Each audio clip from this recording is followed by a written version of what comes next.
మంచి మార్కులు తెచ్చుకున్నటువంటి విద్యార్థినులకు ఈరోజు ప్రతిభా పురస్కారాలు నగదును ప్రోత్సాహంగా వాళ్ళకి అందించి వాళ్ళు మరింతగా చదువులు చదువుకొని వాళ్ళ భవిష్యత్తులో మంచి బంగారు బాటలు వేసుకునేలాగా ఈరోజు వాళ్ళకు ఇన్స్పైర్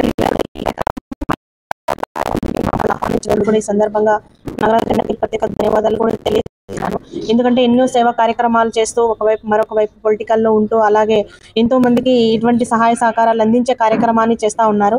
అలాగే ఈ కార్యక్రమంలో కూడా కేసీ రామన్న గారి కుమారుడు మహేష్ డాక్టర్ గారు కూడా ఈ కార్యక్రమంలో పాల్గొని వాళ్ళ ప్రోత్సాహం కూడా అందించడం జరిగింది. ఇక్కడ ఈరోజు మనం చూసుకుంటే విద్యతో దేన్నైనా కూడా సాధించగలము అనే చెప్పుకోవడానికి ఈరోజు నిదర్శనంగా కూడా ఎంతో మంది ఈరోజు ఒక ఉన్నత స్థానాలలో కూడా నిలిచారు. ఈరోజు మరీ ముఖ్యంగా కూడా మనం చూసుకుంటే మహాత్మా జ్యోతిబా పులే గారు కూడా వాళ్ళ భార్యని సావిత్రిబాయి పులే గారిని చదివించి మొట్టమొదటి జాతీయ ఉమెన్ టీచర్గా కూడా చేసి ఈ సమాజానికి మహిళలకు విద్య ఎంత అవసరం అనేది చాటి చెప్పారు.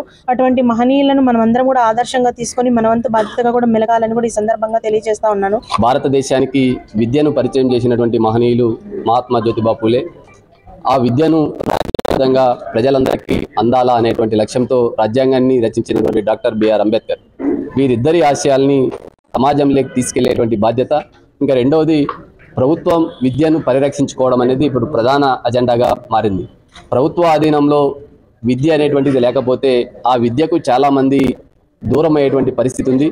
ఈ కార్పొరేట్ విద్య వల్ల డబ్బులు పెట్టి చదువులు కొనే పరిస్థితి లేదు. కాబట్టి ప్రభుత్వ పాఠశాలల్లో ఇంకా మెరుగైనటువంటి వసతులు కల్పిస్తే ఈరోజు ఇక్కడ వచ్చినటువంటి ఆనిముత్యాలు లాంటి ఎంతోమంది ఈరోజు మహిళా విద్యార్థులు 972 మార్కులు వచ్చినటువంటి ప్రభుత్వ కళాశాలలో చదివినటువంటి పిల్లలు, దాదాపు 580 పైబడి 10వ తరగతిలో వచ్చినటువంటి ప్రభుత్వ పాఠశాలలో పిల్లలు తయారు కావడానికి ప్రభుత్వ పాఠశాలలో ప్రభుత్వ ఉపాధ్యాయులు, ప్రభుత్వ లెక్చరర్లు వారు అందిస్తున్నటువంటి స్ఫూర్తి అనేది మనకు కనిపిస్తూ ఉంది. విద్యార్థినులకు నాగరాజు గారు అందించిన శుభాకాంక్షలు, మొమెంటో అండ్ నగదు బహుమతి ఇవన్నీ చిన్నదిగా అయినా కూడా వాళ్ళకి ఒక పెద్ద ఇన్స్పిరేషన్ లాగా ఉండి రేపు పొద్దున్న వీళ్ళందరూ ఉన్నత శిఖరాలకు అధిరోహించి మంచి పొజిషన్స్కి వచ్చి నెక్స్ట్ సొసైటీకి కూడా వారి తమ వంతుగా ఇప్పుడు మనం ఏదైతే మనం సహాయం పొందామో